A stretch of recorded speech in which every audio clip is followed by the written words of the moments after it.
La parole est à Madame Bérengère Poletti. Merci, Monsieur le Président.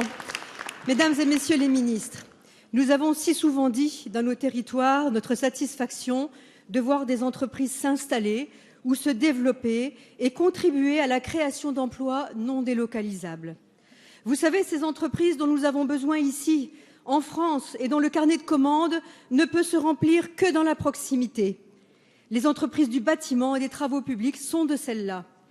Mais quelle triste réalité se cache derrière cette branche professionnelle en si grande difficulté? D'abord, la triste réalité des travailleurs détachés.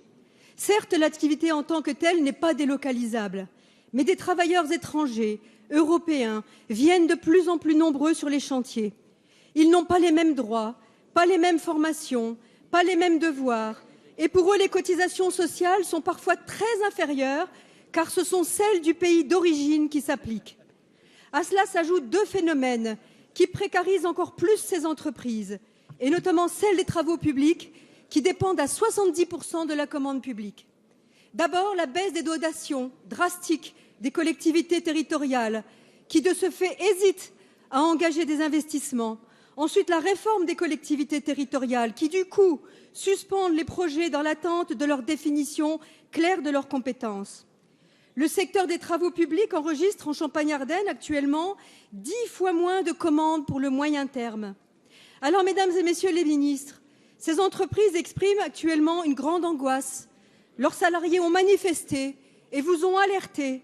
S'effondre sous nos yeux un secteur entier avec des milliers d'emplois et des apprentis. Les mesurettes que vous avez prises jusqu'à présent n'ont aucun effet. Quelles sont vos orientations au niveau national pour soutenir concrètement ce secteur en danger? Et que comptez-vous faire auprès de nos partenaires européens pour sauver ces emplois en France et notamment vis-à-vis des travailleurs détachés? La parole est à Monsieur François Rebsamen, ministre du Travail, de l'Emploi, de la Formation professionnelle et du Dialogue social. Merci, Monsieur le Président, Mesdames, Messieurs les députés, Madame la députée Bérengère Poletti. Vous avez, à travers le début de votre question, évoqué un sujet qui est un sujet majeur qui concerne le respect des lois et les travailleurs détachés. Vous savez très bien, il y a en France, depuis le début des années 2000, une explosion du nombre de travailleurs détachés. Cela n'est pas en soi un problème quand il y a des travailleurs détachés qui le sont légalement. Et le problème auquel nous sommes confrontés, c'est le travail détaché illégal, non déclaré. Et c'est bien de cela, je pense, que vous vouliez évoquer. Parce que le détachement en soi de travailleurs n'est pas quelque chose de répréhensible. Il y a actuellement aujourd'hui à peu près un peu plus de 300 000 travailleurs détachés en France, comme il y a 300 000 Français qui sont des travailleurs détachés à l'étranger. Et donc, nous avons pris avec le gouvernement, et j'aurai l'occasion de le dire tout à l'heure à une de vos collègues, un certain nombre de dispositions pour lutter contre le travail détaché illégal.